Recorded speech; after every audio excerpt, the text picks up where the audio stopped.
नमस्कार दोस्तों, maxima education point में आपका बहुत बहुत स्वागत करता हूं। मैं सतवीर सिंह। जैसा कि हम देख रहे हैं कि करंट अफेयर्स में हमने कुछ क्लासेस आपको दी थी। हम पहले भी बता चुके हैं कि ये करंट अफेयर्स जो है आपका लास्ट 2019 से लेकर और 2020 तक का करंट अफेयर्स का संग्रह है। क्योंकि जितनी भी परीक्षाएं आगामी होने वाली हैं, क्योंकि अभी कोरोना की वजह से जो भी थोड़ा संकट चल रहा है, लेकिन फिर भी जब भी परीक्षाएं होंगी 1 महीना 2 महीना बाद, ये मान के चलिए कि ये कंटिन्यूटी जो भी करंट अफेयर्स हम दे रहे हैं, इसके अगर आप नोट्स बनाते जाएंगे तो यह जो है आपका बहुत ही फायदा करने वाला है। तो इसलिए जल्दी जल्दी आप लोग चैनल पे जुड़ जाइए और पूरे के पूरे मन से करंट अफेयर्स का मजा लीजिए और करंट अफेयर्स से आने वाले सभी प्रश्न उत्तर को एकदम टिक करते जाइए। खुश हो जाइए कि करंट अफेयर्स से कोई भी प्रश्न गलत होने वाला नहीं है। चलिए हम लोग बात करते हैं आज करंट अफेयर्स के नए टॉपिक की ओर। तो आज का जो हमारा सबसे पहला टॉपिक है वह है गोडावड़ और खरमोर। जैसा कि आप लोग जानते होंगे, देखिए गोडावड़ और खरमोर, हम इन दोनों की बात करेंगे। यह देखिए हमने बताया कि करंट अफेयर्स में उन्हीं टॉपिक को लिया जाता है जो चीजें क्या हैं, चर्चा में रहती हैं। तो सबसे पहले हम बात करेंगे, जैसा ये नाम आपको बहुत उचित लग रहा है कि आखिर ये है क्या, तो हम कैसे याद रखते हैं। देखिए ना, खरमोर, मोर, मोर क्या है, पक्षी है। इसका मतलब ये दोनों नाम क्या है, पक्षी के साइंटिफिक नेम है। इसका मतलब अगर पूछा जाए यह क्या है, इनका संबंध किससे है, तो इनका संबंध किससे है, पक्षियों से है। बात एकदम से क्लियर हो जानी चाहिए। उसके बाद आप बताइए कि सबसे पहली बात की चर्चा में है। भाई चर्चा में रहा है तो किसी ना किसी कारण से रहा होगा, तो किस कारण से रहा है, यह इस समय विलुप्त होने की कगार पर है, इसलिए इसे क्या है, चर्चा में रखा गया है। क्या लिखेंगे यहां पास, देखिए विलुप्त होने की कगार में। यह जो है पक्षी विलुप्त होने की कगार में है, इसलिए इसमें चिंता जाहिर करते हुए उच्चतम न्यायालय ने एक समिति बनाने की घोषणा की है। किसने, उच्चतम न्यायालय ने, यानी सुप्रीम कोर्ट ने एक समिति बनाने की घोषणा की है कि भाई ऐसा है कि ये क्या कहते हैं, विलुप्त हो रहे हैं, तो एक समिति बना करके हम लोग इनके संरक्षण की बात कर सकते हैं। इसीलिए यह क्या है, चर्चा में रहा है। तो हम लोग बात कर लेते हैं एक एक करके गोडावड़ के बारे में कि गोडावड़ के बारे में आपका महत्वपूर्ण बिंदु क्या है। तो सबसे पहला बिंदु यह क्या है, बड़े आकार का पक्षी है। क्या है, यह बड़े आकार का पक्षी है। यह बड़े आकार का पक्षी है। दूसरी बात करेंगे, यह सबसे वजनी पक्षी है। भाई दो बातें हमें ध्यान देना है कि यह सबसे बड़े आकार का पक्षी है और सबसे वजनी पक्षी है। साथ ही साथ यह कहां पाया जाता है, तो यह राजस्थान और सीमावर्ती क्षेत्र में। कहां, यह राजस्थान और सीमावर्ती देश, जिसमें पर्टिकुलर हम देखेंगे पाकिस्तान में यह क्या है, पाया जाता है। और देखिए एक और महत्वपूर्ण बात है कि उड़ने वाले पक्षियों में यह सबसे भारी है। क्या है, देखिए उड़ने वाले पक्षियों में सबसे भारी है। अब देखिए राजस्थान में पाया जाता है, इसलिए गोडावड़ पक्षी को जो है राजस्थान का, कहां का, राजस्थान का राजकीय पक्षी बनाया गया है। यहां से भी ये क्या है, इंपॉर्टेंट फैक्ट आपको लेकर के आता है। नेक्स्ट हम लोग बात करने वाले हैं किसके बारे में, खरमोर के बारे में। तो खरमोर जो है पाकिस्तान, बांग्लादेश और भारत के क्या है, मुख्य रूप से गुजरात, राजस्थान, केरल, तमिलनाडु और कर्नाटक क्षेत्रों में क्या है, पाया जाता है। तो हम लोग बात कर लेंगे देश के बारे में। तो पाकिस्तान, बांग्लादेश मुख्य रूप से, और उसके साथ साथ आप नोट कर लीजिए कि भारत के जो है गुजरात, राजस्थान, केरल, तमिलनाडु और कर्नाटक क्षेत्रों में यह क्या है, पाया जाता है। साथ ही साथ यह भारतीय उपमहाद्वीप में पाया जाता है। कहां, भारतीय उपमहाद्वीप में यह मुख्य रूप से देखने को मिलता है। तो इस तरीके से हम लोगों ने क्या देखा कि इन दोनों पक्षियों के बारे में महत्वपूर्ण फैक्ट आपके सामने हैं। आप इसे तुरंत नोट करेंगे और हम लोग आगे टॉपिक की ओर बात करेंगे।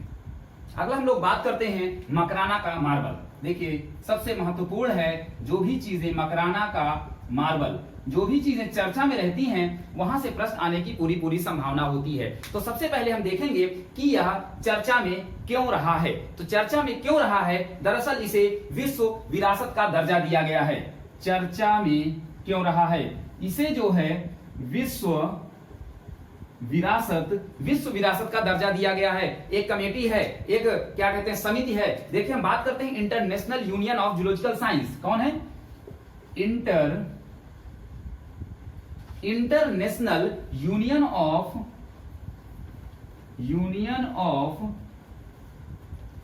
Zoological science. बात होती है international union of zoological science की, तो ये जो एक कमेटी है इसकी एक बैठक होती है। कब होती है? देखिए कब होती है? जुलाई 2019 में international union of zoological science की एक बैठक होती है और उसमें यह बात की जाती है कि मकराना के मार्बल को विश्व विरासत का दर्जा दिया जाए। इसीलिए यह क्या है? चर्चा में देखने को मिलता है। अगर हम बात करें कि भूगर्भीय दृष्टिकोण से बात करें तो मकराना का जो मार्बल है वह कैम्ब्रियन काल की एक कायांतरित चट्टान है। क्या है? कैम्ब्रियन काल की कायांतरित चट्टान है, यानी परिवर्तित चट्टान है। साथ ही साथ यह मूल रूप से चूना पत्थर की बनी है। तो साथ ही साथ हम देखेंगे यह मूलतः क्या है? चूना पत्थर की बनी है। किसकी बनी है? चूना पत्थर की बनी है। अब हम बात कर लेते हैं international union of zoological science की, तो यह भी हम समझ जाना चाहिए कि इसकी स्थापना कब होती है। अगर हम इसकी बात करें तो इसकी स्थापना कब होती है? इसकी स्थापना होती है 1961 ईस्वी में और इसका मुख्यालय जो है पेरिस में है। कहां है?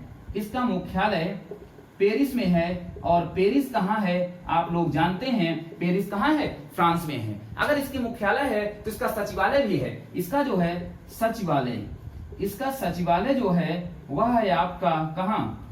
बीजिंग में है। और बीजिंग कहां है? आप लोग अच्छी तरीके से जानते हैं, बीजिंग चीन में है। जब इसका अध्यक्ष बनाया गया यानी मुख्यालय बना तो मुख्यालय का अध्यक्ष भी होगा। अध्यक्ष कौन है? क्यूमिंग चांग। इसके अध्यक्ष कौन है?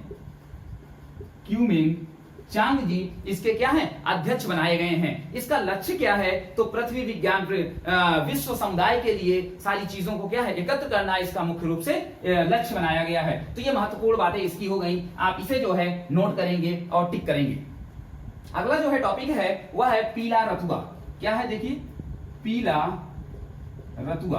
आप लोग कॉपी पेन लेकर के बैठ जाइए और एक एक टॉपिक को नोट करते जाइए। पीला रतुआ क्या है? इसे हम लोग येलो रस्ट के नाम से भी जानते हैं। किस नाम से? येलो रस्ट के नाम से भी जानते हैं। तो फिर से बात वही आ जाती है कि यह चर्चा में क्यों रहा। यह जो है फसलों को बर्बाद करने वाला एक कवक रोग है। क्या है? कवक रोग है। और मुख्य रूप से किसी एक निश्चित जगह पर कुछ फसलें बर्बाद होती हुई दिखाई दी, इसलिए यह विषय क्या है? चर्चा में रहा। तो सबसे पहले हम बात करेंगे कि यह क्या है। तो यह एक प्रकार का क्या है?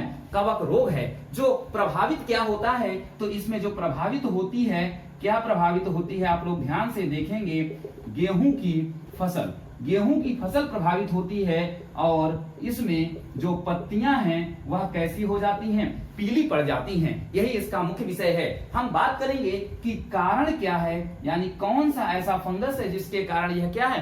पीली पड़ जाती हैं। तो मैग्ना पर्थ, क्या नाम है?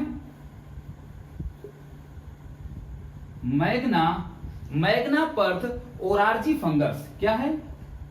ओरार्जी फंगस के कारण क्या है? यह पत्तियां पीली पड़ जाती हैं। हम बात करेंगे कि चर्चा में यानी किस जगह पास इसको देखा गया था। तो आप देखेंगे कि पंजाब और हरियाणा, आप जानते हैं कृषि बहुत अच्छी होती है। तो पंजाब और हरियाणा में गेहूं की जो पैदावार थी उसका लेवल बहुत कम हुआ। इस कारण से अनुमान लगाया गया कि यह जो है कुछ ना कुछ रोग है। और तब बात निकल कर आती है पीला रतुआ की। सबसे पहले इसकी खोज 1985 में ब्राजील में होती है। कहां? ब्राजील में। तो ये बात जो है एकदम क्लियर हो जानी चाहिए कि क्या क्या फैक्ट हैं जो हमें याद रखने हैं। तो पीला रतुआ से संबंधित आप इन सभी पॉइंट को जल्दी से नोट करेंगे। जल्दी से जैसे ही नोट करेंगे हम लोग आगे टॉपिक की ओर क्या है फिर से बढ़ते हुए दिखाई देंगे। अगला टॉपिक है स्वच्छ सर्वेक्षण ग्रामीण पुरस्कार। देखिए क्या है? स्वच्छ सर्वेक्षण ग्रामीण पुरस्कार 2019। देखिए यह भी पुरस्कार दिया गया है, इसलिए यह चर्चा में रहा है और यहां से भी प्रश्न आने की पूरी संभावना है। तो सबसे पहले हम बात करेंगे कि इसका संबंध किससे है। तो इसका संबंध है ग्रामीण क्षेत्रों से। किससे है? ग्रामीण क्षेत्रों से इसका संबंध है। अगर हम बात करें कि स्वच्छ सर्वेक्षण की, तो स्वच्छ सर्वेक्षण में ये पुरस्कार किस दिन दिया गया। तो जो विश्व शौचालय दिवस मनाया जाता है, आप लोग जानते हैं कब मनाया गया। तो 19 नवंबर 2019 को मनाया गया। कब मनाया गया? 19 नवंबर 2019 को मनाया गया क्या, विश्व शौचालय दिवस। और इसी विश्व शौचालय दिवस के अवसर पर यह पुरस्कार इसी दिन दिया गया। कब दिया गया, तो 19 नवंबर 2019 को दिया गया। तो इसमें अगर ये बात हो रही है कि दिया गया तो किसे दिया गया, तो सर्वाधिक स्वच्छ ग्रामीण राज्य कौन से थे, देखिए जरा, सर्वाधिक ग्रामीण स्वच्छ राज्य। देखिए इसका मतलब ये पुरस्कार मिला तो किसे मिला, तो यहाँ पर जो सबसे ज्यादा क्या कहते हैं सर्वेक्षण में, स्वच्छ सर्वेक्षण में टॉप पर रहे हैं वह है तमिलनाडु। क्या रहा है, तमिलनाडु। देखिए सबसे पहले नंबर पे रहा है तमिलनाडु, और तमिलनाडु के बाद हरियाणा क्या रहा है, हरियाणा, और हरियाणा के बाद जो तीसरा नंबर पे रहा है वो क्या रहा है, गुजरात रहा है। तो बात करेंगे कि इसमें जो है जो सर्वाधिक ग्रामीण उसमें पुरस्कार में 3 राज्यों को, तमिलनाडु, हरियाणा और गुजरात को दिया गया। तो उत्तरी क्षेत्र में शीर्ष राज्य जो है वो कौन कौन से रहे हैं, तो अगर उत्तरी क्षेत्र में बात करेंगे तो हरियाणा का नाम सबसे पहले आता है। बात करेंगे कि इसका शुभारंभ किसने किया, इसका शुभारंभ किसने किया, तो शुभारंभ में आप देखेंगे पेयजल और स्वच्छ विभाग, किसने, पेयजल और स्वच्छ विभाग, पेयजल और स्वच्छ विभाग, इसके साथ साथ जल शक्ति मंत्रालय, इसके साथ साथ कौन है, जल शक्ति मंत्रालय ने इसकी शुरुआत की थी, शुभारंभ किया था। तो बात करेंगे कि किस मानक पर यह पुरस्कार दिया जाता है, तो अगर हम मानक की बात करें, किसकी, मानक की बात करें, सभी फैक्ट को यहीं क्लियर करते जाएंगे। अभी भी जितने लोग नहीं जुड़े हैं वो लोग जुड़े हैं, चैनल को सब्सक्राइब करते रहें, जिससे आने वाले सभी वीडियो का उनको नोटिफिकेशन उनको मिलता रहे। तो क्या मानक है, मात्रात्मक एवं गुणात्मक स्वच्छता, क्या है, मात्रात्मक एवं गुणात्मक स्वच्छता, यानी मात्रात्मक भी होना चाहिए, क्वांटिटेटिव भी होना चाहिए और क्वालिटेटिव भी होना चाहिए। ये बात जो है एकदम से क्लियर हो जानी चाहिए। हम बात करेंगे किस क्षेत्र को कवर करेगा, आच्छादन कहां कहां करेगा, तो यह देश भर के सभी जिले, ग्रामीण क्षेत्रों, सार्वजनिक स्थलों को क्या करेगा, कवर करेगा। और ये बात आप तुरंत इस फैक्ट को नोट करेंगे, क्योंकि यहां से यही इंपॉर्टेंट 4 फैक्ट हैं जो आपकी परीक्षा में आने वाले हैं।